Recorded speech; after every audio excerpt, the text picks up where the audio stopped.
Hey everyone, this is Louis7 and I want to talk about The Lord of the Rings Online and some improvements that I think the game could use, especially within the context of me having a break from the game for about a year. And just so everyone knows ahead of time, there are quite a few things from the past year that have been added to LOTRO that I think are really great things, and now that I have started the Minas Morgul expansion content so far, I'm actually finding that extremely fun. So there have been positive changes and additions since my break, but for this video I'm going to be more focused on kind of more critical things with LOTRO where I just think the game can really be improved upon to make it, well, a better game. But anyway, for the format of this video, I will cover some of the major areas where I think LOTRO could use improvement, then shift at the end to some of the minor details type stuff. So to start off, the first few areas deal with gameplay, then I will shift to other features of the game. So this is a pretty long one to start the video, but the first thing I have is that LOTRO could really use a new philosophy and long-term character progression. At the very basics right now, we have virtue traits, class traits, and legendary weapons and items as intrinsic parts of your character that builds up over time, and we even also have things like stat tomes that do permanently boost your character and make them stronger. So now I'm fine with long-term character progression systems like these. I think it's important to have those in the game, but at least with LOTRO, I personally would very much so like if they were kind of naturally gotten over time and didn't require you to do very specific things. So I'm going to go through each of these ones I listed one by one to start off. And at the beginning, I will go with virtue traits. So you have to do a ton of deeds to get these to get a good baseline level, and on top of that, to maximize them, you just need to do an insane amount of grinding deeds.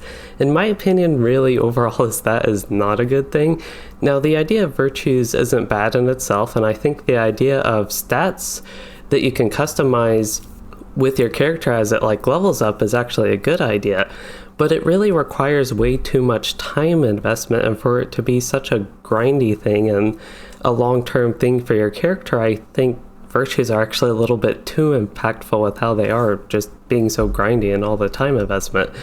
But anyway, for the next one, we have class traits, and I talk about this frequently that I have an issue with the class trait point system specifically, and I know I've seen a lot of other players feel this way as well, but with these you need to do very specific things, and in some cases, again, a lot of grinding to get trait points that are a very core part of your character's progression, and for a lot of classes at least, your class traits affect you a lot more than even your stats.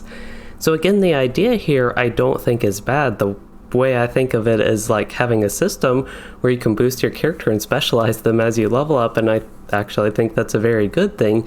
But having points outside of something like leveling alone creates the issue of where I as a player feel forced to do some very specific content rather than have freedom to choose how I want to progress through the game and still have an acceptable character power level. And I'm actually going to have a whole video on that topic coming up. But we can go ahead and move on to the legendary weapons and item system. And this one has a bunch of different issues in my opinion. I know that Standing Stone Games is working on some changes to the system. As of recording this video, there's no estimated time on that or when there's even a possibility for that to come through. But anyway, to kind of summarize my issues, at least with the legendary item system, is I think legendary items just don't feel legendary because of the overall aspects of how the system works.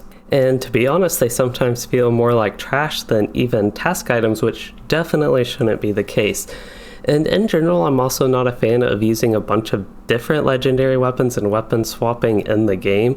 So I think overall with these, perhaps some more customization with them and a smoother sense of progress, especially after you imbue your legendary item, could greatly improve the system.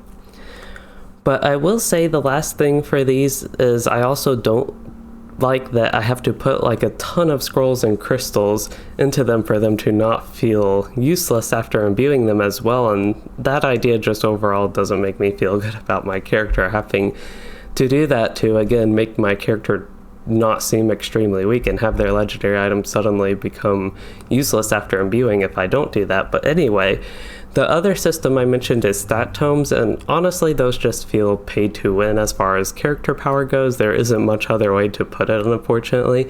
And I do know the ultimate boost you get from them is fairly minor, but it is still significant enough that it does make a difference and does have a little bit of impact. So yeah, I'm just not really a fan of that personally, and I think improvements could be made with them. But that is a lot for the first area of improvement I think LOTRO could use. I did go into some specific details with each system, but in a broader sense, I really feel like there's just too much grinding. And as a player, I end up feeling forced to do very specific content and a bunch of like old or outdated or even like irrelevant seeming content on characters. And what it really boils down to is I feel punished as a player for not leveling or playing in a very specific way, and that is just frustrating and probably my least favorite part of like the entirety of LOTRO. And that's why I'm really spending a lot of time here talking about it in this video and have it as the first issue I am addressing. But we'll put that behind and go ahead and move on to the second issue. So the second area I think LOTRO could be improved upon is with racial traits and racial passives. So I personally believe that your character's race should have like zero impact on how well your character performs in combat, and pretty much everything about your race should be cosmetic or flavorful to the race without, again, affecting your character's power level, and that's pretty much it.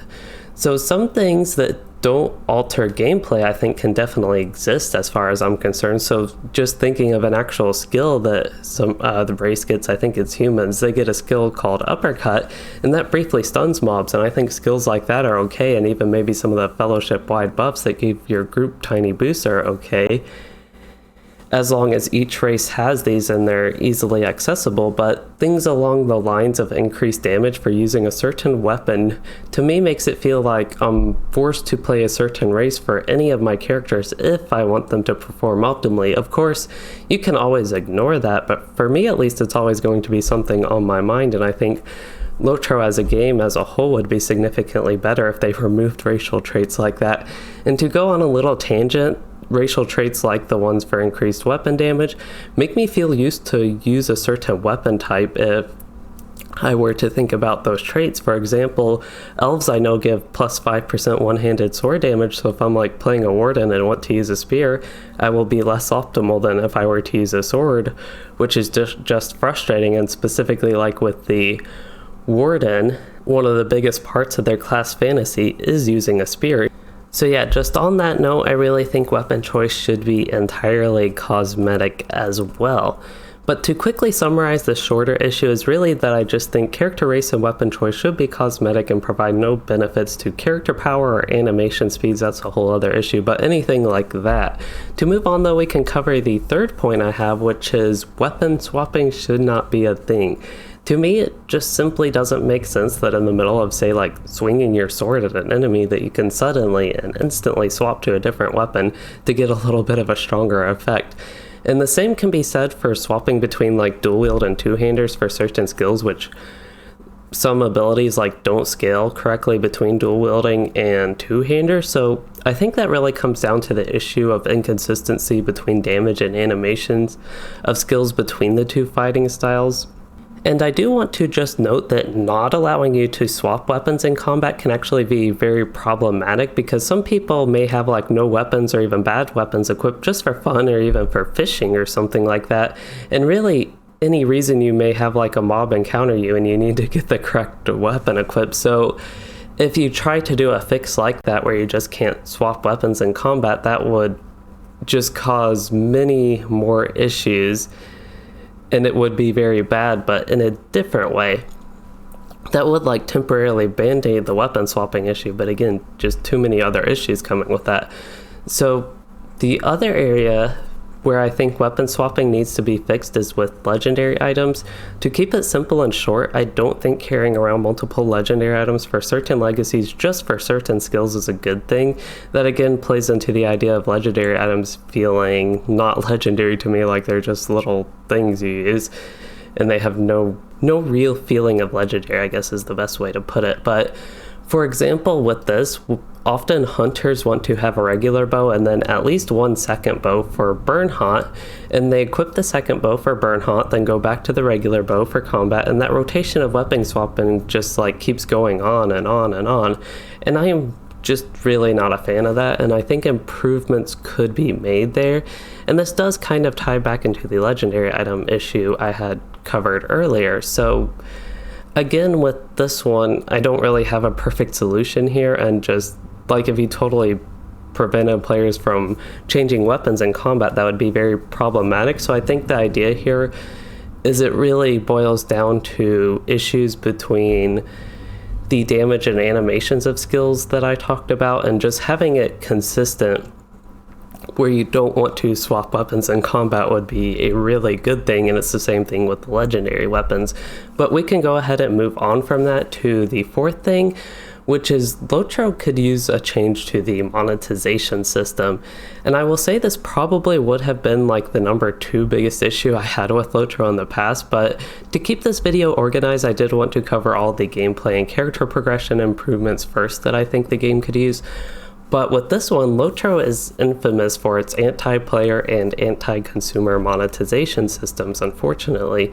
So sometimes even as a player that does subscribe to the game and pay the VIP subscription, I am unsure how they stay afloat. But more recently, I will say Standing Stone Games has done a better job with stuff like giving access to all content through the end of August 2020. Of course, that period's done now, but with that, they also added a coupon code to unlock all of the current quest packs permanently, and had a great sale on expansion quest packs, at least the first 4 ones. But I really think outside of that, LOTRO is very unfriendly to people who actually want to pay money on the game. They want to give Standing Stone Games money for LOTRO, but there are really just honestly so many areas I can talk about with LOTRO's monetization. So for this video, I will just list through some of the areas that I think could be improved upon for us LOTRO players. First off, I think there are too many premium currencies, and a simplified system can make players more likely to pay for something when they need it. And then the next thing is, this one's going to be a bit long, but with the massive quest pack versus expansion quest versus expansion pack confusion, this probably drives so many new players away from the game, where they wonder what they need to do to buy what and what you need to progress through the game, and why does becoming a VIP not get me all the content in the game? And then many players wonder why you even need to buy expansions if they are 10 years old as well, and just so many things like that. And I could keep going on and on about it, but the idea here is that I think Standing Stone Games could simplify older content in the game, and perhaps even make all the expansions except the most recent one just count as quest packs, and make all the parts of the expansion separate from that, and all of it included with the VIP subscription to the thing. And I kind of think those ideas, those 2 things I specifically mentioned, could actually keep new players playing the game longer and more motivated and encouraged to spend money, maybe become a VIP and support the game. But moving on, another area is with loot boxes. I'm not sure many players at all are fans of loot boxes, and I for sure am not. But if loot boxes are a thing, which unfortunately they are, I think they should be cosmetic only and not contain gear like they currently do, even if, to be honest, the gear isn't always the best, or in some level ranges it isn't even good at all. But otherwise, many different games I think have shown that having things you can directly buy standalone without worrying about loot box RNG is a monetization system that works. And even in LOTRO, there are aspects where you can buy things directly with your LOTRO points, essentially. And I know a lot of players that actually purchase things like that because they enjoy it, and having better cosmetics or even housing things or things like that are good ways to monetize the game without affecting the actual gameplay and progression as far as going through the game.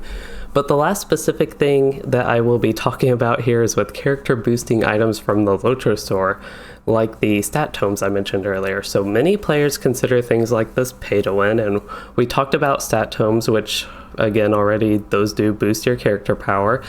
And you can also pay to skip for a ton of things like your legendary items, virtues, and even some of the class trait points you can directly buy. Again, all the character core progression stuff we talked about earlier. So I think it's pretty crazy that you can buy a lot of that stuff, and even with loot boxes, you can essentially buy endgame ready gear. Again, that's all just crazy, and I, in general, am not a fan of having pay-to-win systems, but at some point, I will say pay to skip or even pay to speed up can be a good thing, as in it can be a good source of revenue for the game, and as long as it doesn't basically make you more powerful than someone who spends $0 on this stuff, then it's still okay. Even if somewhat annoying being a thing that somebody can just buy a bunch of stuff to skip a lot of content, I think that again can be a good source of revenue if they're going to have something like that in the game. But to really summarize this, pay to win is bad, and that is really it for the specific things I want to talk about with LOTRO's monetization system. And I really just think overall it could use many different improvements, and there are even a bunch of minor things that I didn't mention in here. But the current monetization system really, I think, drives many new players away after they briefly try out the game, and even discourage them from spending money by having confusion on things like quest packs and expansions and VIP subscription, among other things. But then again, after I have said all this, who knows, maybe they have an analyst at Standing Stone Games that actually sees how well they're doing, and their current monetization system may work for all I know, and would work better than if they made it more player and consumer friendly, where at least I would think if it were that way, players would feel more encouraged and willing to spend money. And at least I would. If it was more friendly to my payments, I would actually be willing to spend my money on LOTRO points or on the game other than the VIP subscription. I pretty much just buy expansions and that's it. So maybe that is the case and their monetization system just works really well for them, but I know, again, at least I would spend money, and if it felt more friendly towards my purchases is really where I will leave that. So that was another long one, but I think it was an important topic to hit for this video. And the next thing I think LOTRO could really use improvement on is kind of odd, but it is with quest design. So as many people know, I think there are some areas I did not like questing in LOTRO, and some areas have my favorite quest in the game completely contrast that. So I'd really like to see more focus on side quests like the olden days of LOTRO. And at the time of preparing this video, when I first started this, I was only through Update 27 content and hadn't started Minas Morgul, but with Update 27, the Midsummer Festival did a great job on this. I think seeing all the little fun side stories and going through and exploring all the areas off kind of the main direct path, the linear path you follow in the game and the story and all that stuff is really the most fun I ever have questing, and that is when I feel most immersed in the environment and just as a player in the game. And for the end of this one, again, I do want to note that I am so far very much so enjoying the Minas Morgul and Mordor Besieged questing content. I just got to the Morgul Vale on Luiden, and I really am enjoying that. So I decided to keep this part in the video partially to show that there has been improvement, but I think going forward it's going to be really important that there continues to be improvement compared to the somewhat more recent quest designs we saw through a few of the regions I didn't like, kind of in the middle era of LOTRO compared to the early days again, when it seemed like there was more of a focus on player experience and immersion within the environment, going through side quests and doing all these side stories and things like that. But anyway, I'll just sum that up as saying that really feels like it gives a more complete experience. And again, I really do feel like the past few updates have been in the right direction, but I think it's still, again, important in this video just because going forward I would really like to see some newer zones that have really good questing and quest flow, and think it's important. But anyway, we can move on to the next area of improvement, which has to do with Standing Stone Games, unfortunately. And for anybody unfamiliar, they are the developers of the Lord of the Rings Online. I know I've brought that name up a few times in this video, but before I even start this section, I do want to say I'm appreciative for what the developers and the whole LOTRO team does. I know they're a small team, and it really is a lot to take on creating LOTRO and creating the world Middle Earth as we see it in the game. And even with all the criticism they have to deal with, it definitely isn't easy taking all that in. And again, they did create the LOTRO world that I do love so much. But unfortunately with this video, I have to be a little bit critical and get to the point, which is that I think SSG could do better with open communication, really. So in more recent times, there have been some server issues and things like that, and I know a lot of players have been very critical to the team, and even particularly to the community manager for LOTRO, Cordovan, but I am thinking more broadly than that, even more outside of the server issues even. So one thing I like with them is the producer's letter that is given out at the beginning of each year, giving a bit of a roadmap for the year. It lets us players know where the game is going. But even with that, I just honestly don't quite think it's enough. I really like the old things they used to do, like developer diaries and sharing like more background about what is going on with the game and where they want to go in the future. So open and frequent communication like that allows us players of the game to know what is going on. And this is especially true for players that pay for the game with like a subscription or buy expansions or anything like that. It is really good for us to know where the money is going and what is being worked on. And on top of that, from the developer's viewpoint, it could allow them to incorporate feedback to potentially release better content in the future. So it's kind of a win-win. And I just think it would be better for everyone if SSG gave more frequent updates and gave more details on upcoming content, and even just possible upcoming features and changes to the game in general.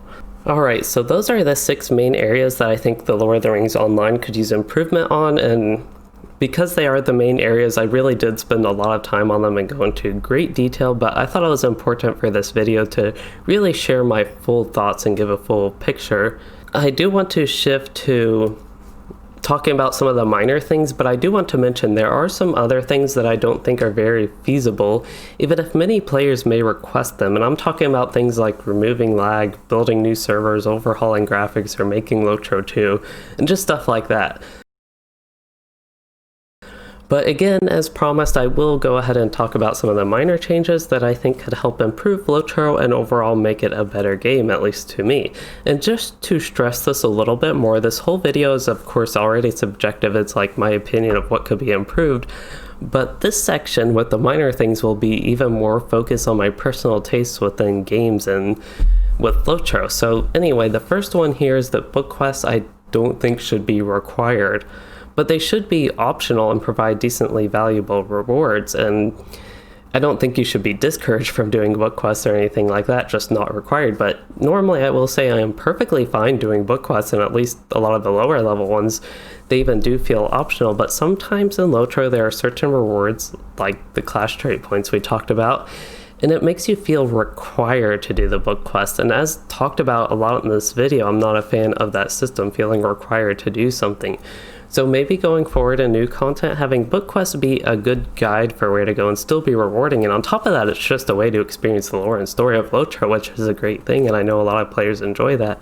And they even do book quests just for that and for fun. But with all of that, I think they should just not be required going forward. And I think that would make new content in LOTRO a lot better to me, that you can just jump in and not have to worry about where you are in the book quest and following that along. And it's especially helpful for somebody who plays a ton of alts like me. But anyway, for the next one, I think they should improve the bushes in LOTRO. And yes, I am talking about the little shrubs scattered throughout the landscape in LOTRO's Middle Earth. And I honestly even think they are so ugly that I probably should have made this one of the main issues, because I just don't like them. And I think bushes in LOTRO make potentially amazing, like 10 out of 10 rated landscapes significantly worse because they are so ugly to me. And I don't think I've ever heard another player of LOTRO complain about the bushes, but this is one I just really need to share and get off my chest a little bit, because I think going forward, just better and less ugly bushes in the future is really what I want out of LOTRO. But moving on, another one at first I thought about putting in the major areas of improvement category. This one is on crafting. So I don't dislike LOTRO's crafting system overall, but I think after about the Master or Supreme tiers, it just becomes super boring and honestly feels pointless, even if it actually isn't pointless. And now I will say I have gotten a tiny bit to the Minas Morgul crafting, but not really. I have heard crafting has been made better there again, but for a huge chunk of the game, I just don't like crafting, even though I actually like crafting in general. And of course with this video, with everything, I tried to offer suggestions for improvement, but with this one I don't have any particular ideas for fixes without going into like a great detail like a single topic video. But in general, I would just like to really see crafting feel more useful and at the same time not feel required. That is one important thing, because for a good level range of around level 50 plus, crafting actually felt essentially required to optimize your character with their legendary items, with their crafted relics. So that was not a system I was a fan of at all, but relying on other players or even actually being able to use your alts to craft, I think should be an option, and is a great option. And again, the point here is that I think crafting should feel useful and rewarding for people that want to do it, but not required, especially not required on the character you're going through the content on. I think it should be an option that you can just do all your crafting needed on an alt. But anyway, these are honestly taking a little bit longer than I thought, but that is okay. I think it's good to share all this and give the full details and full information. But we can move on to the next minor thing, which I think is you should be able to summon cosmetic pets as a lore master, even with your combat pet that does stuff in combat out. So I'm not talking about the cosmetic pets everybody has and can use in LOTRO, but lore masters have skills like Tome of the dog and Tome of just some animal, and they function like the other lore master pets but don't do anything in combat, so in other words they are cosmetic. But with these out, you can't have one of your combat pets out, like you can't have the Lynx or Bog Guardian out if you have one of these. And I think the lore master would be significantly more fun if you could have a cosmetic pet out and a regular pet at the same time. And I also think that would just make LOTRO more fun in general. For the next one here, I think there should be an easier system for selling or destroying or just deleting or just in general getting rid of legendary items you don't want. Of course, this ties back into the issue of legendary items not feeling legendary, because really you loot so many and that is part of the reason they don't feel so legendary. But you also loot so many for other classes that you just don't need them, and this is especially true after level 100, and of course you can find some for your alts while leveling and things like that, where it's not always a problem. But even now you can like filter them, but you still have to loot that very specific LI to filter it to begin with. And for a very long time you're stuck looting them and just have to go through the slow process of filtering and eventually destroying them. So I really just wish there was a simpler mechanic to get rid of the ones you don't want, and maybe they could even make like third ages sell to the vendor for like 1 copper or something. Really just anything to get rid of them quicker, because it is an annoying thing with high level LOTRO content. But moving on, we have finally a very simple one here, and that is that I wish there were more colors to choose from in the quest tracker. This is a weird one, but I think it would just make finding where to go a little bit easier, and just having more variety to organize quests would be nice. But moving on, the next suggestion I have here is for Beornings, and that when you are in bear form and try to perform an action that requires man form, I really wish the game would just automatically swap you to man form to perform the action, because it's actually pretty annoying to deal with this, even if it's a very minor inconvenience.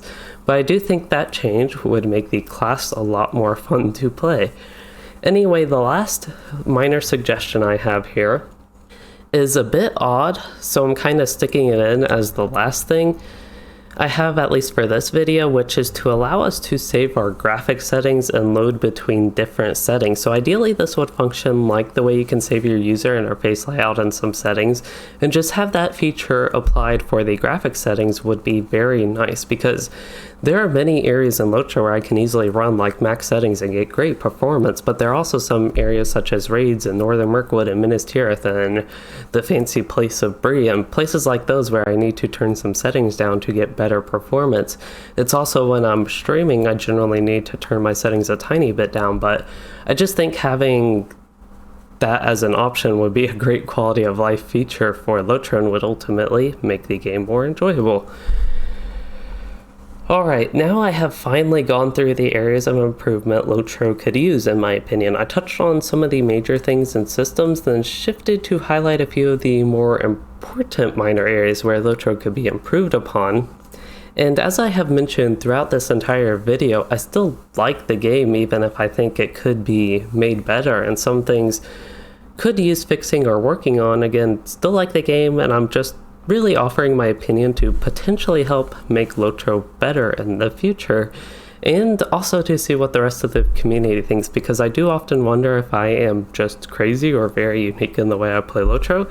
So please do share your opinion in the comments if you agree or maybe disagree with what I have had in this video, and maybe share other ways you think LOTRO could be improved. I'd be interested to hear all of that.